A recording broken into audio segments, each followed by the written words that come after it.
New Zealand SAS soldiers went barefoot in the Vietnam jungle, and it terrified even the Navy SEALs. This isn't some Hollywood myth.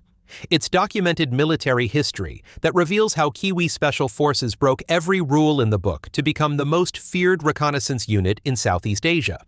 Based on patrol reports, medical records, and first-hand accounts from Nui Dat Base, these men stripped off their issued jungle boots and moved through enemy territory in bare feet or soft shoes.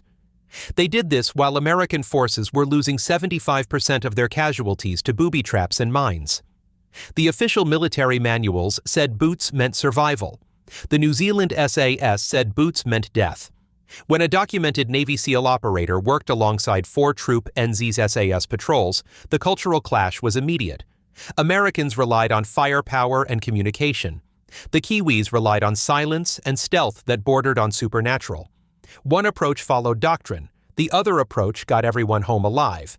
If you're a veteran watching this, you understand the weight of that choice. For everyone else, this is the story of how 26 men rewrote jungle warfare by ignoring everything their own military taught them. If you value unvarnished military truth, subscribe. Check the description for full sourcing. The first controversy that split Vietnam combat units wasn't about weapons or tactics. It was about feet. Specifically, what you put on them when your life depended on moving through the jungle without making a sound.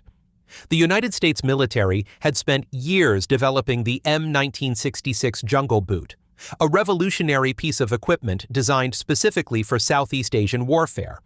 These boots featured ventilation eyelets for drainage, reinforced soles to prevent puncture wounds from punji stakes, and materials chosen to resist the constant wet heat that rotted equipment and flesh with equal efficiency. The official doctrine was clear. Boots protect from punji stakes, leeches, fungus, and infection while maintaining discipline and foot health. Every field manual, every training program, every piece of conventional wisdom said the same thing.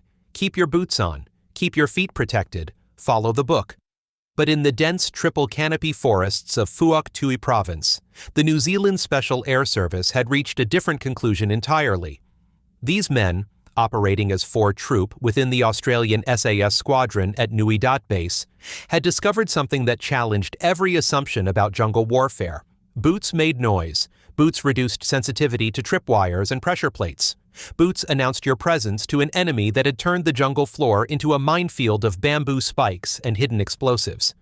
When survival depended on detecting hazards early and moving without announcing yourself to every Viet Cong sentry within hearing distance, the choice became brutally simple.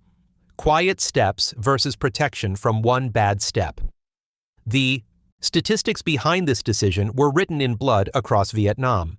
Marine Corps medical records from the early war period showed that 65 to 75% of casualties came not from firefights, but from mines and booby traps. By 1968, that figure had stabilized at approximately 37% according to official Marine publications. These weren't random explosions. They were carefully engineered psychological weapons designed to maim rather than kill, to create screaming wounded men who would slow entire units and break the morale of survivors. The Viet Cong had studied American movement patterns and discovered that heavily booted soldiers telegraphed their approach through ground vibration, snapping vegetation, and the distinctive sound of rubber and leather moving through undergrowth. The New Zealand SAS response was radical by any military standard. They began conducting patrols in bare feet or lightweight canvas shoes that allowed them to feel the ground beneath them. This wasn't recklessness. It was calculated risk assessment by men who understood that in reconnaissance warfare, being heard meant being dead. A 5-man patrol operating miles from friendly forces couldn't afford the luxury of a firefight. Their mission was to observe, report, and return with intelligence. Everything else was secondary to survival, and survival meant moving like ghosts through terrain that had killed thousands of conventional soldiers. The cultural clash between American and New Zealand approaches became visible when official records documented a U.S. Navy SEAL operator identified as Spencer working alongside NZ SAS patrol members at Nui Dat. The photograph caption from weapons clearing procedures at Nha Dzab shows this cross-pollination of special operations forces, but the methodological differences were profound. American special operations, even at the elite SEAL level, maintained emphasis on communications coverage, quick reaction firepower, and strict adherence to established procedures. The SEAL teams brought overwhelming technological superiority and the ability to call in massive support when situations deteriorated. Their doctrine assumed that superior firepower could solve most tactical problems. The New Zealand approach reflected a different military culture entirely. These were men trained in the British Commonwealth tradition of small unit operations, where patience and stealth took precedence over aggressive action. Kiwi reconnaissance patrols would spend hours moving distances that American units covered in minutes. They would observe enemy positions for days without initiating contact, gathering intelligence through methodical surveillance rather than aggressive patrolling. When the two cultures met in the Vietnamese jungle, the respect was mutual, but the methods were incompatible. The barefoot controversy extended beyond simple footwear choice into fundamental questions about how modern military forces should adapt to unconventional warfare. The official military establishment had invested heavily in technological solutions to jungle fighting: better boots, improved equipment, enhanced communications, superior firepower. The assumption was that American industrial capacity and engineering expertise could overcome the tactical advantages that guerrilla forces gained from intimate knowledge of local terrain. Every piece of issued equipment represented this philosophy. The M1966 jungle boot was a marvel of military engineering, incorporating lessons learned from previous tropical conflicts and designed to keep soldiers healthy and mobile in the world's most challenging environment. But the New Zealand SAS had identified a fatal flaw in this technological approach. In reconnaissance operations where detection meant death, the most advanced equipment could become a liability if it compromised stealth. The sound-dampening qualities that made jungle boots comfortable for long marches also eliminated the tactile feedback that warned experienced soldiers about tripwires and pressure plates. The protective soles that prevented puncture wounds also prevented the ground sensitivity that allowed barefoot movement through areas where a single misplaced step would trigger an explosion designed to remove legs rather than kill cleanly. This created the fundamental paradox that defined small unit operations in Vietnam. Maximum protection meant minimum stealth. Maximum stealth meant accepting risks that conventional military doctrine considered unacceptable. The men of 4-Troop SAS had made their choice based on mission requirements and survival odds. They had calculated that the risk of foot injuries from jungle hazards was acceptable compared to the certainty of detection that came with conventional footwear. They had decided that getting everyone home alive mattered more than following equipment regulations designed for different types of warfare. The controversy would follow these men through their entire deployment, creating tension with medical officers concerned about jungle rot and puncture wounds, supply personnel confused by equipment modification requests, and conventional unit commanders who saw barefoot patrolling as dangerous deviation from proven doctrine. But the results spoke for themselves in after-action reports and casualty statistics that showed SAS patrol success rates that conventional units couldn't match. The second burden that defined Vietnam reconnaissance operations was technological rather than tactical, but it carried the same life-or-death implications. Every patrol that moved beyond the wire carried the radio set ANPRC-25, a 23-pound man-pack VHF-FM transceiver that operated in the 30 UZR to 7595 MHz frequency range. This radio represented the lifeline between small reconnaissance teams and the massive firepower assets that could save them when situations deteriorated beyond recovery: artillery strikes, air support, medical evacuation, and emergency extraction all depended on maintaining communications through the PRC-25 system. The official doctrine was unambiguous: constant communications equals safety, coordination, and survival. Break contact with base, and you were operating blind in enemy territory with no support options. But the PRC-25 created problems that military planners had never adequately addressed for small unit reconnaissance operations. The radio itself weighed 23 pounds without batteries. The battery pack added another 4 pounds and lasted roughly 8 to 12 hours under field conditions before requiring replacement. The antenna system necessary for reliable transmission through jungle canopy added length and weight while creating a snag hazard that could compromise stealth during movement through dense vegetation. Most critically, the radio imposed communication schedules that required operators to break noise discipline at predetermined intervals, creating predictable patterns that experienced enemy forces could exploit for ambush planning. The New Zealand SAS approach to radio operations reflected the same calculated risk assessment that governed their footwear choices. They recognized that communications capability was essential for mission success, but they also understood that radio discipline could determine whether a patrol returned intact or became another casualty statistic. NZ SAS radio operators developed modified carrying techniques that distributed the weight of the PRC-25 system across their load-bearing equipment without creating obvious antenna signatures that marked them as high-value targets. They practiced ultra-brief transmission protocols that minimized time on the air while maximizing information density. Most importantly, they maintained strict radio silence except during scheduled communications windows or genuine emergencies. This approach created tension with conventional forces that relied on constant communication for coordination and morale support.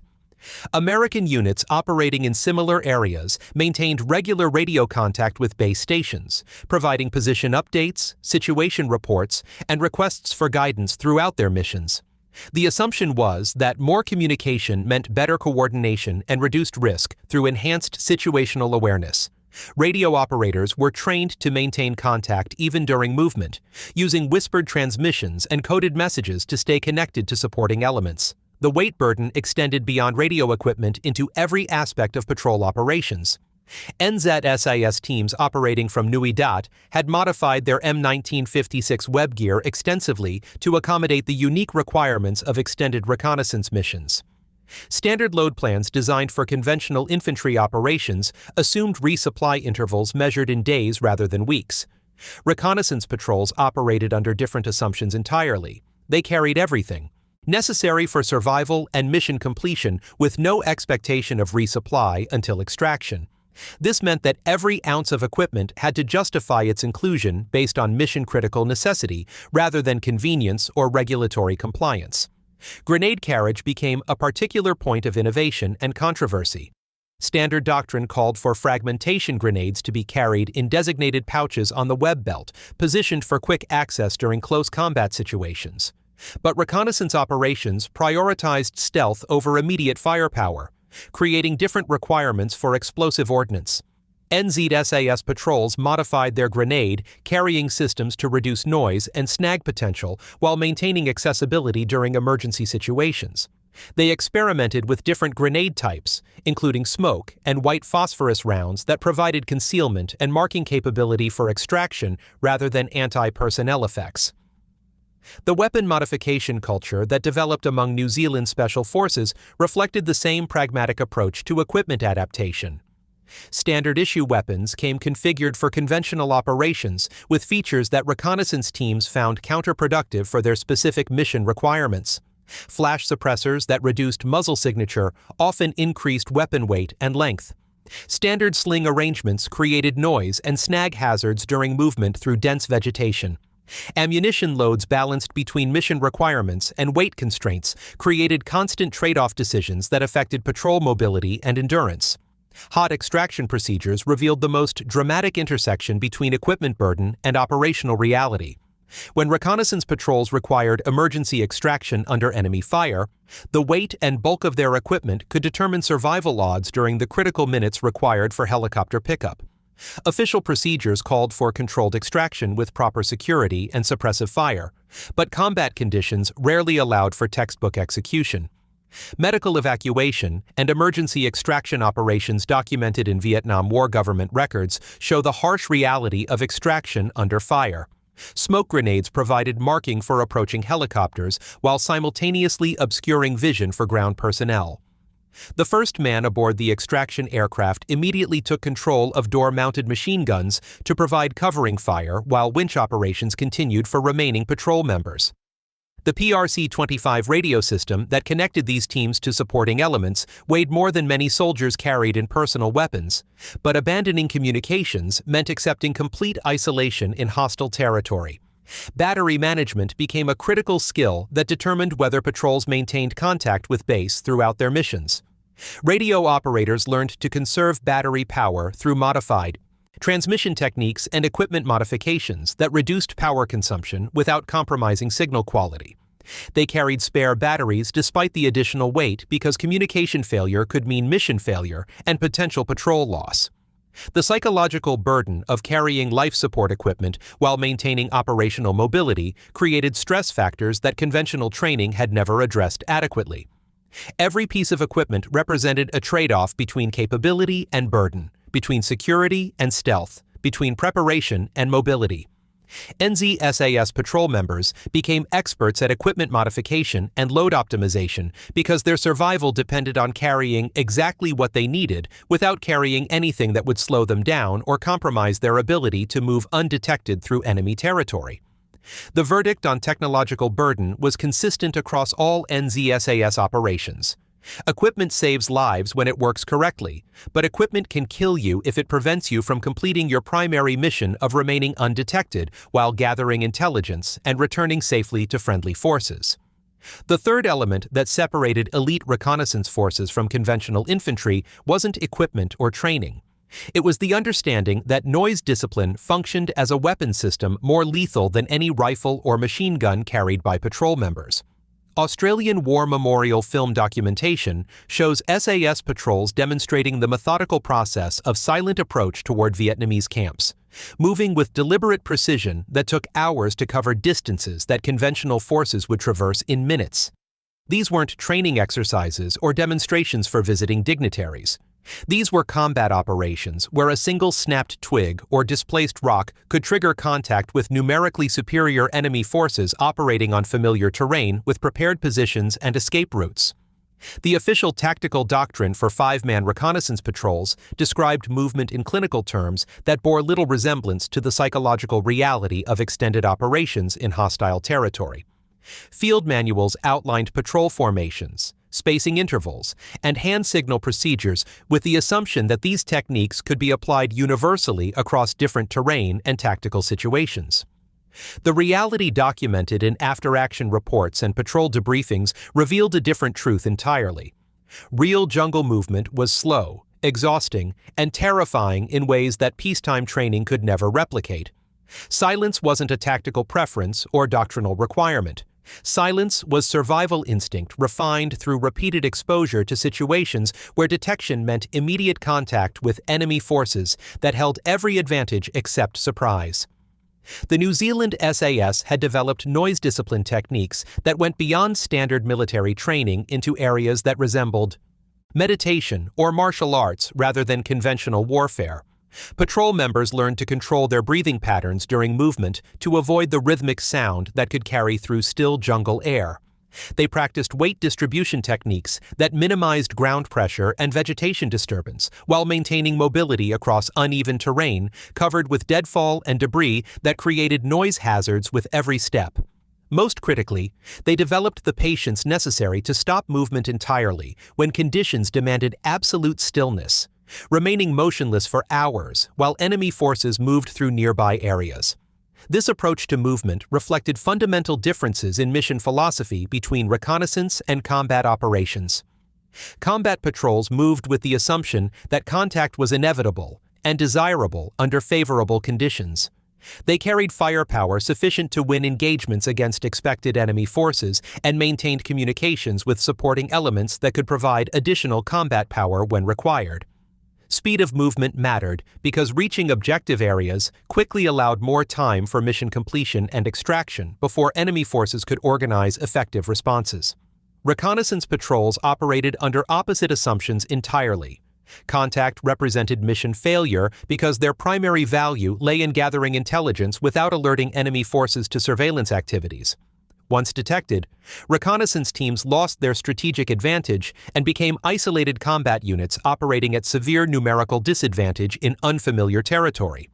The mathematical reality was brutal. Five-man patrols couldn't win sustained firefights against company-sized enemy forces, and extraction under fire was complicated, dangerous, and frequently impossible under combat conditions.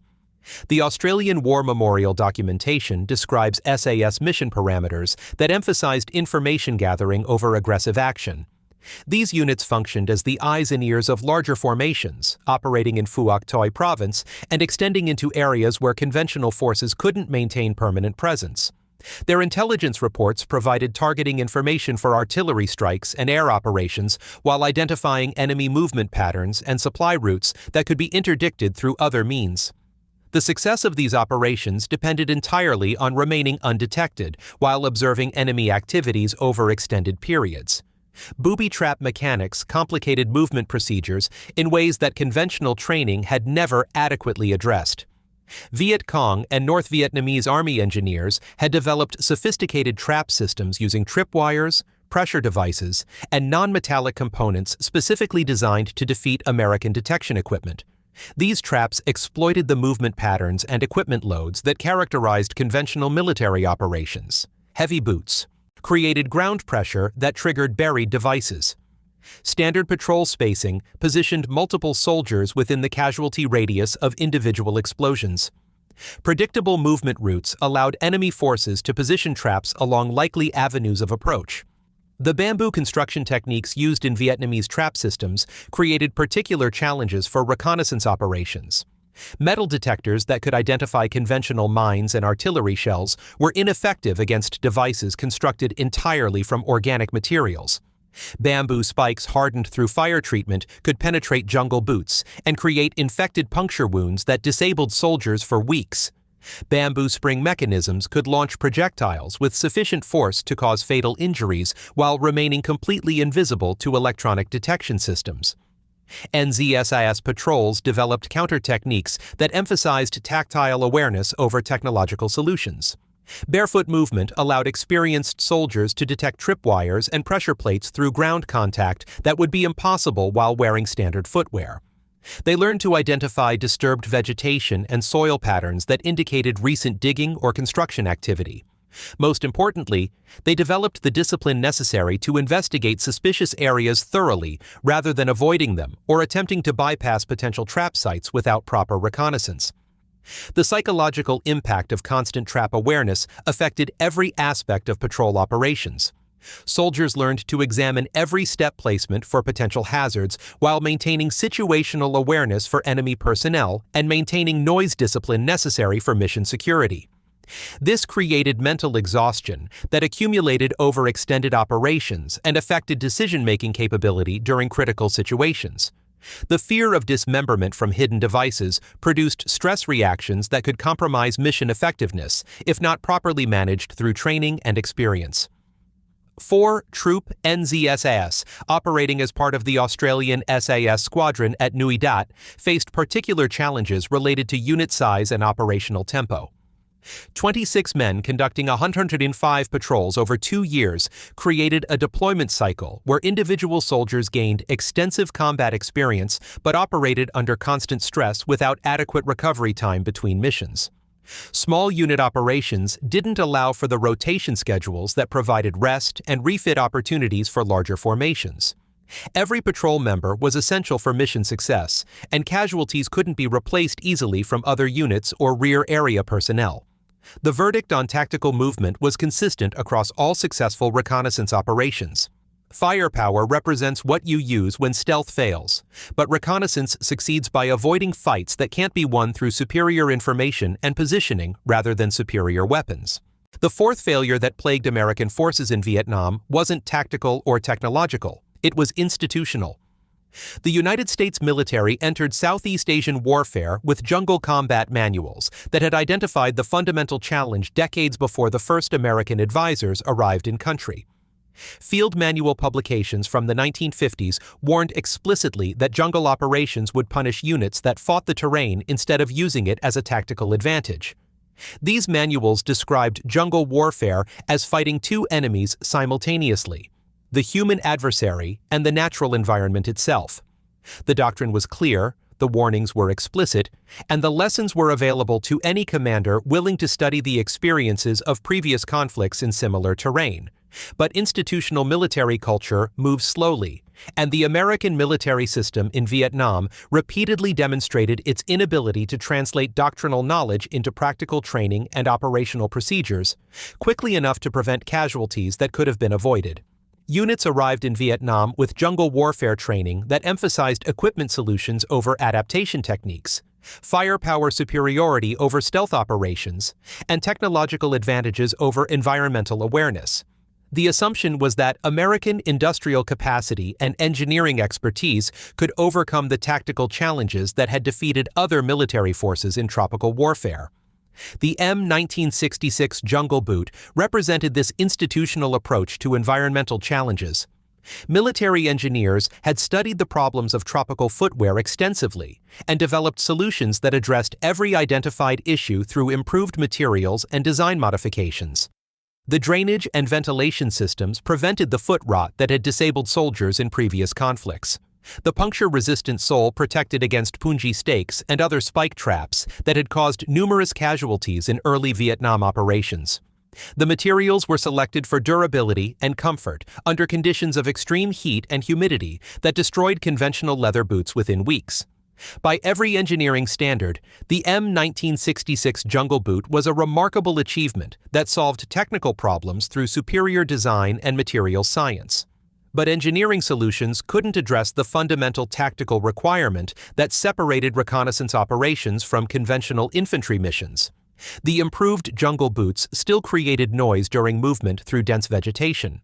They still reduced the tactile feedback that warned experienced soldiers about tripwires and pressure devices. They still announced the presence of American forces to enemy personnel trained to identify the sound signatures of different military equipment. The institutional response to these tactical limitations was predictable and ineffective. Rather than questioning the fundamental assumptions about equipment, requirements for different mission types, the military system focused on incremental improvements that addressed secondary issues while ignoring primary tactical concerns. Boot manufacturers added steel plates to prevent puncture wounds from punji stakes, creating additional weight and rigidity that further compromised stealth operations. They improved the ventilation systems to reduce moisture retention, but these modifications couldn't eliminate the basic incompatibility between protective footwear and silent movement requirements. The New Zealand SAS approach to equipment modification reflected a different institutional culture entirely. Commonwealth military traditions emphasized adaptation and improvisation at the unit level rather than technological solutions imposed from higher headquarters. SAS personnel were encouraged to modify issued equipment based on mission requirements and operational experience rather than adhering strictly to manufacturer specifications and regulatory compliance. This created a learning environment where successful innovations were shared rapidly throughout the organization and implemented without lengthy approval processes that characterized American military bureaucracy. The contrast between these institutional approaches became visible in equipment modification patterns documented in patrol photographs and after-action reports. American Special Operations Forces modified their equipment within strict parameters that maintained compliance with safety regulations and manufacturer warranties. They could request approved modifications through official channels, but these requests required justification through formal reports and approval from multiple command levels. The process was designed to ensure safety and standardization, but it prevented rapid adaptation to changing tactical requirements. SAS modifications went far beyond approved parameters into areas that would have violated American military regulations. They cut, taped, and rewired gear to fit reconnaissance requirements that hadn't been anticipated during original equipment design. They fabricated custom carrying systems that distributed weight differently and eliminated noise sources that compromised stealth operations. They abandoned equipment entirely when mission requirements demanded mobility over protection, accepting risks that American commanders would have considered unacceptable under standard operating procedures. The institutional expectations that governed American reconnaissance operations created additional problems that equipment modifications couldn't solve. Higher headquarters demanded regular reporting and measurable results that proved patrol effectiveness through quantifiable metrics. Intelligence reports needed to document enemy activity and provide actionable information for planning future operations. Patrol leaders faced pressure to maintain aggressive patrol schedules that demonstrated unit effectiveness while minimizing casualties that would reflect poorly on command performance. These institutional pressures conflicted with the fundamental requirements of successful reconnaissance operations. The best reconnaissance patrols were often those that observed enemy activity without being detected, gathered intelligence through patient surveillance, and returned with information that prevented larger engagements rather than initiating contact. But passive observation didn't generate the dramatic after-action reports that impressed senior commanders or the casualty counts that measured success in conventional warfare terms. The Australian War Memorial Unit histories document the integration of New Zealand forces into Australian SAS operations at Nui Dat in ways that reveal these institutional differences clearly. Australian and New Zealand Special Forces operated under command structures that emphasized mission completion over regulatory compliance. Their success was measured through intelligence value and patrol survival rather than equipment standardization and procedural adherence. This created an operational environment where tactical innovation was encouraged and successful techniques were implemented immediately rather than requiring formal approval processes. The institutional verdict was written in casualty statistics and mission success rates that demonstrated the effectiveness of adaptive leadership over bureaucratic procedures. Units that modified their equipment and tactics based on operational experience achieved better results than units that maintained strict adherence to official doctrine and equipment specifications. The jungle warfare manuals had been correct in their warnings about fighting the environment rather than using it tactically. The institutional system had simply failed to implement those lessons fast enough to prevent predictable casualties that could have been avoided through more flexible command structures and equipment policies. A boot couldn't win the jungle war, but institutional flexibility could reduce the rate at which jungle conditions broke military units through environmental casualties that were preventable through proper adaptation and training. The fifth and final burden that defined Vietnam reconnaissance warfare wasn't physical or tactical. It was psychological, and it broke men in ways that combat wounds never could. The mathematics of mine and booby trap warfare created a mental torture system that transformed every step into a conscious decision fraught with potential consequences that ranged from minor injury to catastrophic dismemberment. Marine Corps medical records documenting casualty proportions from mines and booby traps revealed numbers that fundamentally altered how soldiers moved through contested terrain. When 65 to 75% of early war casualties came from hidden devices rather than direct combat, every footfall became a calculated risk that accumulated psychological pressure over extended operations. The psychological mechanics of trap warfare operated on principles that conventional military training had never addressed adequately. Traditional combat preparation focused on engaging visible enemies under conditions where individual skill and unit coordination could influence outcomes through superior tactics and firepower. Soldiers learned to manage fear through training that emphasized their ability to fight back effectively when contact occurred. The assumption was that proper preparation and aggressive response could overcome most tactical challenges through disciplined application of proven techniques. Booby trap warfare eliminated these psychological coping mechanisms entirely. Soldiers faced threats that couldn't be fought directly, defeated through superior firepower, or avoided through tactical maneuvering. The devices were invisible until triggered, positioned to exploit normal movement patterns, and designed to maim rather than kill cleanly. The mathematical certainty of encountering these devices during extended operations created a countdown mentality where soldiers calculated odds of survival based on distance traveled and steps taken rather than tactical proficiency or combat experience. The constant scanning required for trap detection created mental exhaustion that accumulated over time and affected decision-making capability during critical situations. Soldiers learned to examine every surface for signs of disturbance while maintaining situational awareness for enemy personnel and monitoring their own noise discipline to avoid detection. This divided attention created cognitive overload that made routine tasks more difficult and increased the likelihood of mistakes that could trigger the very devices they were trying to avoid. The irony was brutal. The mental effort required to detect traps often created the distraction that led to triggering them. Movement speeds decreased dramatically as units adapted to trap warfare realities. Patrols that had previously covered significant distances during daylight hours found themselves spending entire days moving short distances while thoroughly investigating potential trap sites. The slowed movement created additional tactical problems by increasing exposure time in dangerous areas and reducing the number of missions that could be completed during deployment cycles. units became trapped in a tactical paradox where moving quickly increased trap risks, but moving slowly increased exposure to enemy observation and direct attack. The fear lasted longer than firefights because it never ended. Combat engagements had defined beginnings and conclusions that allowed soldiers to experience relief and recovery between periods of intense stress. Trap warfare created constant low-level anxiety, punctuated by moments of terror when devices were discovered or triggered. There was no safe area where soldiers could relax completely because mines and booby traps could be encountered anywhere that enemy forces had operated previously. The psychological pressure was cumulative and persistent in ways that traditional combat stress was not. Hot extraction under fire represented the most concentrated psychological trauma that reconnaissance personnel experienced during Vietnam operations. The official procedures documented in Vietnam War government records described extraction as a coordinated sequence of signals, smoke deployment, winch operation, and covering fire that concluded with successful personnel recovery. But combat conditions rarely allowed for textbook execution, and the reality documented in after-action reports revealed extraction as a violent countdown where multiple systems had to function perfectly under enemy fire while patrol members maintained discipline during the most dangerous phase of their mission.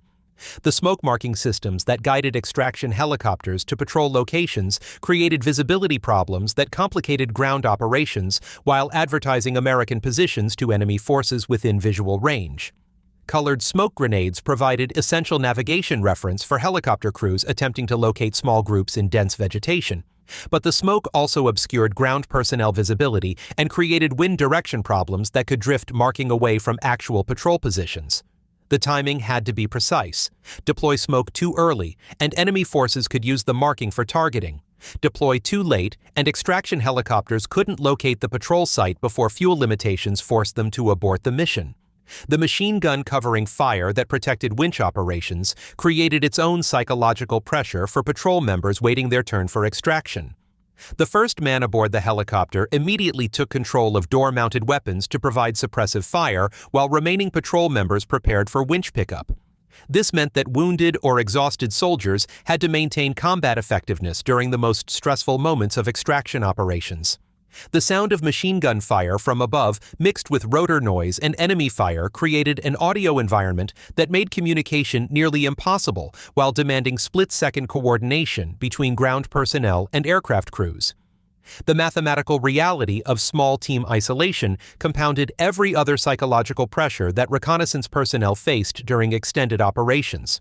4-troop SAS operated with 26 men conducting 155 patrols over 2 years, creating a deployment cycle where individual soldiers gained extensive experience but operated under constant stress without adequate recovery between missions. When help was miles away and extraction required helicopter operations that could be prevented by weather, enemy action, or mechanical problems, patrol members learned to manage fear and stress through techniques that weren't covered in any military manual. The small team leadership requirements created additional psychological burdens that affected patrol effectiveness in ways that conventional training had never anticipated. 5-man patrols couldn't afford personality conflicts or leadership failures that might be manageable in larger units with more flexibility in personnel assignments. Every patrol member was essential for mission success, and psychological breakdown of any individual could compromise the entire team. Leaders had to manage morale, discipline, and tactical decisions while operating under the same stress factors that affected their subordinates. The isolation was managed minute to minute through techniques that emphasized unit cohesion and individual discipline rather than external support systems. Soldiers learned what they really believed about courage, loyalty, and survival when there were only 5 of them, and the jungle was listening to every sound they made. The psychological verdict was written in the success rates of units that maintained effective small team operations throughout their deployments versus those that suffered psychological casualties that compromised their operational effectiveness.